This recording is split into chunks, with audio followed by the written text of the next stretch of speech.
Hello and welcome to today's video. So this time we're going to be taking a look through my collection of Penguin Clothbound Classics, those beautiful hardbacks that have been released a few each year over the last sort of 15 or so years. And I think they're absolutely gorgeous.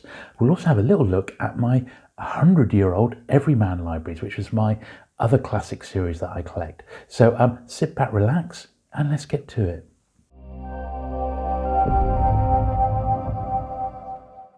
Okay then, so I thought I'd start with my relatively small collection of Everyman libraries. So Everyman published there was about 1,000 titles, and some revolved in and out of print.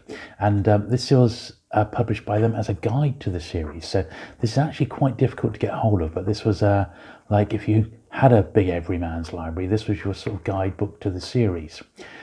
Most of mine are not first editions. I think this one actually might be.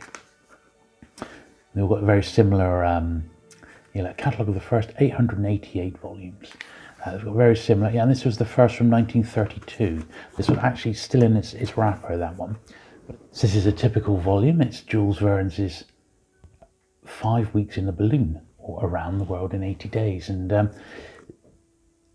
the sort of authors that I pick up in classics as a classic to read are quite selective, to be honest, so as we'll get onto the Penguin Clothbounds in a minute, I would say probably 2/3 of the current list titles that are not going to interest me, but for authors that I do like, and Jules Verne is definitely one of them, I would pick them up. And that the same goes for these sort of Everyman classics. I was just looking for the printing year of this one. It doesn't actually say, but often they had multiple editions. This one's actually quite a posh one because it's got the gold edge along the top there. That was actually a prize copy given out at a school. Here's a more standard one. This is Moby Dick, another one of my absolute favourite classic books. And one of the reasons why I've decided to not collecting these on the head now, although I'm going to keep these ones because they've taken quite a long time to track down some of these, is because the type on them is actually quite small, and as I'm getting older I want something which is a little bit easier to read.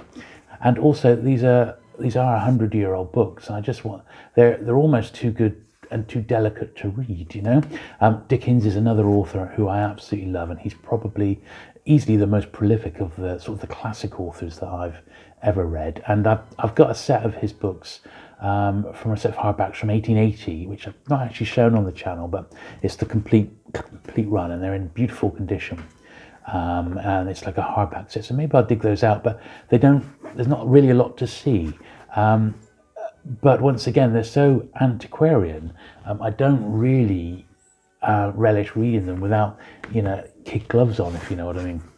The last one to look at here is another author who I love in the classic form is Alexandre Dumas. This is not one of his more well-known ones, the 45, but you probably know him as the author of The Three Musketeers. But he's a great author, French of course, and I think he writes a fantastic story, a really good yarn, as they say. So all these ones that you've seen here, these are dating from the 1920s, 1930s. The very earliest ones were sort of turn of the 19th century, and they're particularly scarce to get. But I just thought I'd show you those as a preface, really, to the sorts of authors, and give you a little bit about my sort of history of collecting classics, because I've never really shown a lot of them on the channel because it's I show so many paperbacks, which I obviously love. So one book which came out recently, this was out at Christmas, and this was the Penguin Modern Classics book. And what reminded me of the Clothbound Classics was because this one too is bound in, it's got this beautiful cloth cover. Now, the Penguin Clothbound Classics haven't exactly touched many modern classics, and there's a couple, shall we say, but this particular book, if you've not come across it, I have done a completely separate review of it. It's fantastic and highly recommended. So I think you'll really enjoy it. So here is the first of the Clothbound Classics that we'll look at today, and it is Moby Dick. Now, I read this again last year, and I have to say it did not disappoint. I'd read it maybe 30 years ago, which is when I read quite a few classics, and this one was just so good. I absolutely loved it. I didn't actually read this edition, ironically. I had it on my Kindle because I was reading it at work, sort of in my lunch breaks and what have you. I didn't have this edition at the time, but I'm so pleased to have it now because it's an absolutely gorgeous edition. So all these books were designed by Coralie Bickford-Smith. So she's the woman who's been tasked by Penguin to produce these gorgeous jackets. And this one with Moby Dick and the whale, obviously you see like the whale and the spear motif throughout the cover and the spine. Now, when you find these books brand new, they will have this sticker on the back, and there's no real way for them to get around that because the books need their ISBN so they could be scanned at the till. However, one of the criticisms that the series has come under fire for is how, if you were to read this book, and it's going to take you, let's be honest, even if you were a very quick reader, it's going to take you a few days to get through this. The more it's in your hands, the more that the little sort of bits of the illustration are going to rub off. And you sort of see on the back here that whale and that they're just ever so slightly spotted. So nothing serious, but with all of these books, you're going to need to treat them with a little bit of care if you want them to be preserved on your bookcase in really nice condition, because these are truly wonderful editions.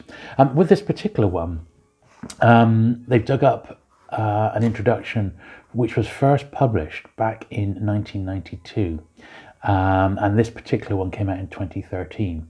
And the text that they use, it's not been reset, which I was a little disappointed about. They must have taken the text from the most up-to-date Penguin Classics edition. So that's a bit of a shame.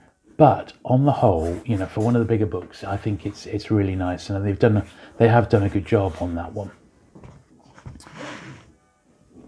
Next one I've got is Madame Bovary, Gustave Flaubert. This is another absolute cracker of a classic novel. I just think it's superb. This was $14.99. Once again, very, very nice, sort of bright colours, and I think that's what starts to make this series when you get a few of them together. So I've got 8 to show you today that I've picked up over Christmas, and they make great presents for people to buy you, but also if you just pick up 1 or 2 a month, you can really get a fantastic library together. This is nice, the coloured end papers, but nothing beyond that. Let's just see when Madame Bovary was first done in this format. 2014. And this is reissued with a new preface and further reading in 2003. So that preface and the notes are there, and then it just goes straight into the book. And this is a completely different typeset to Moby Dick. So these editions aren't being reset. They're being taken from, I believe, just the Penguin, the current Penguin Classics edition, which is a little bit, I don't know. I mean, I don't know what to think really, because Moby Dick, I think that's slightly harsh on the eye, whereas this is actually, that is a better font to me. It just looks like it will read a bit better. Now, when this one came through, because online, I've read about people buying these books online, and I buy quite a bit of my books from online sellers, either from Penguin Direct, you can get books, or I use Amazon, and obviously I use my local bookstore whenever I'm near one, but that's not that often, so for me it's easier to buy my books online. But when I got this one from Amazon, it actually came in its own plastic bag, and it protected it from getting rubbed. I've had a couple of these, and I've had to send them back because they've got rubbed in transit, or they've just been on the shelf and got rubbed.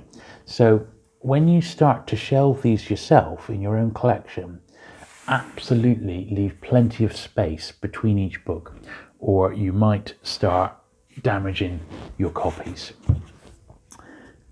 Jules Verne again. So I was actually called Julian, but my love of Jules Verne as a kid actually encouraged me when I was sort of 15 or 16. I said, I prefer to be called Jules, and that's what stuck ever since. And it was based because what influenced that decision was because I love Jules Verne, and we've seen it over there. And this is this one and Around the World in 80 Days are my two favourites of his, but I know he wrote an awful lot more, and there's loads I've never read of his. I did for a while toy with collecting some late 18th century editions, or 19th century editions rather, which came out in the 1880s, which exist in really incredible ornate bindings, beautiful leather bound. You just wouldn't believe them. But I thought that's rather expensive for a book that I'd then be too scared to read. I think they've done a pretty good job with this one. It almost looks day glow, doesn't it?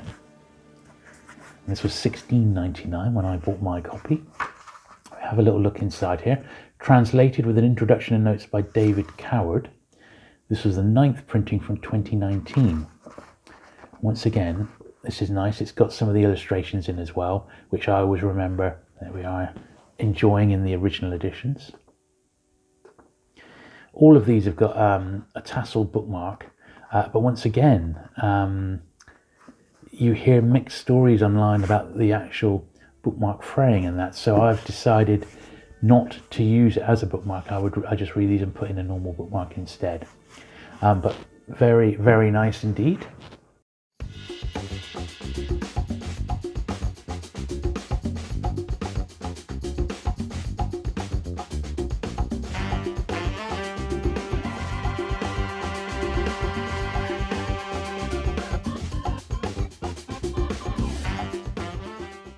So next we got a real classic, and probably my all-time favourite book ever, which is Day of the Triffids.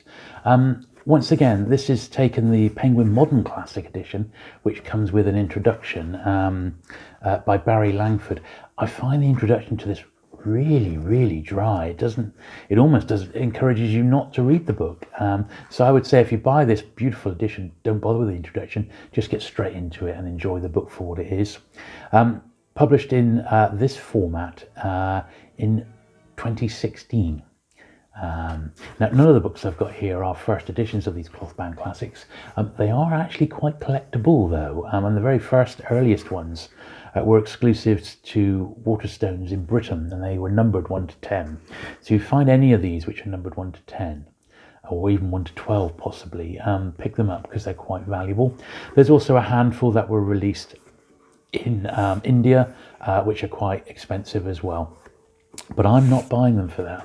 I'm buying these as a way to have a really beautiful classic collection. But as I said, of the 80 or so volumes, I reckon there's about 30 to 35 maybe that I'm looking to get, and I'm making it a point of buying 1 or 2 each month, because as I said, they're so lovely, and it's a beautiful library to actually build on. Certainly I'll be looking forward to getting all the Dickens, but of course not everything's been published yet. They only do 7 or 8 a year, so there's loads still to come. Another one of my favourite authors, we mentioned him earlier on, Alexandre Dumas. This is my all-time favourite one of his, Count of Monte Cristo. I've read it through twice. This is a huge book to have in this format, and it weighs a ton. Well, maybe not a ton, but it's a very heavy book, if you know what I mean. It is, if you've never read it, believe me, it's so worth persevering. It's fantastic, and I really love it. Now, this one, it's got a bit of a printing defect. It's entirely mint, but look under there, under the O and N of Monty, the painters run on it. The ink, rather, on the front there, which is a shame. But apart from that, it's very, very nice. This is $18.99 full retail. Generally speaking, you can get these with a few pounds off if you buy them from somewhere like Amazon. And I'll put a direct link to their Penguin Modern Classics page down below, so you can go and peruse the list. So this one was published first off in 2012, and it has got a chronology, sort of a history of the publication, introduction and further reading, and notes on the text. But this is the biggest one I've got. It's a 1,200-page book. But it is something that you can absolutely lose yourself in. And if you've got, a week off work or something like that, and you've got, a couple of hours spare each day, or a bit more, to be honest, with this one, you're going to love it. It's really something. So I highly recommend The Count of Monte Cristo. 3 much shorter ones now. So we've got another Jules Verne.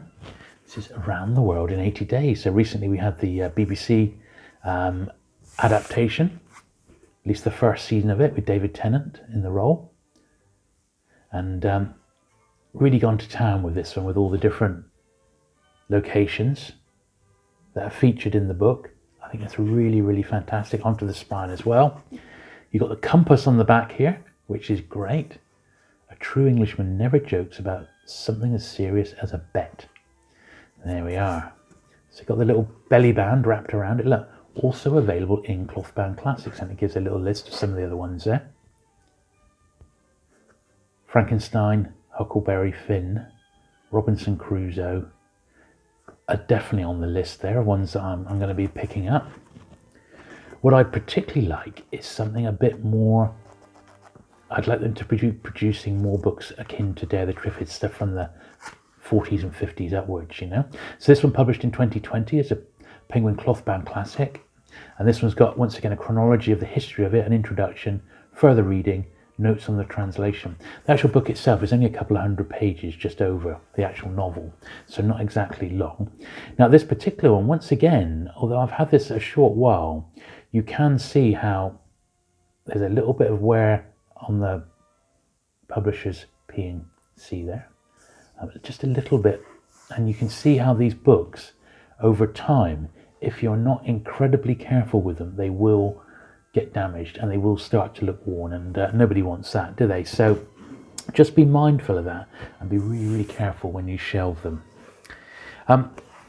This one was great. I mean, you know, this first came out as a puffin, at least in the UK. It was a puffin storybook, The Little Prince, Antoine de Saint-Exupéry, and if that's how you pronounce it. And this one, once again, has got the belly band around it, but it's a vertical belly band rather than round the middle. So actually has the same books listed as suggested reading. This is a beauty because I didn't know a lot about the history of this book, so the introduction I found really, really useful. And then the actual book itself, beautifully illustrated. They're all in there. This is a gorgeous, gorgeous book as a gift book, and this is the sort of book, if you know someone who loves The Little Prince, boy oh boy, what a gorgeous edition of this book. To be honest, I would like cloth-bound editions of some of the Roald Dahls, like say the Charlie and the Chocolate Factory, for example. I think could warrant an edition like this. Imagine that. Fantastic. They've really, really gone to town, and it has that sort of, you know, wonder, that cover. It just, there's something about it. It really is good. That's the sort of book that lends itself to this format so, so well, in my opinion. Maybe even more so than the traditional classics, because it's a really, really gorgeous sort of gift edition. Lovely. Now, the last one, sadly to show you for now, but I shall definitely be doing some more of these in the future because I love them so much. So this is the last one today, and it's Animal Farm by George Orwell. So it was 70 years last year since George Orwell passed away. So what that means is, at least in the UK, is that his books are now out of copyright and anyone can produce editions of George Orwell's books, which is why we've seen that the little pan hardbacks have done his entire output.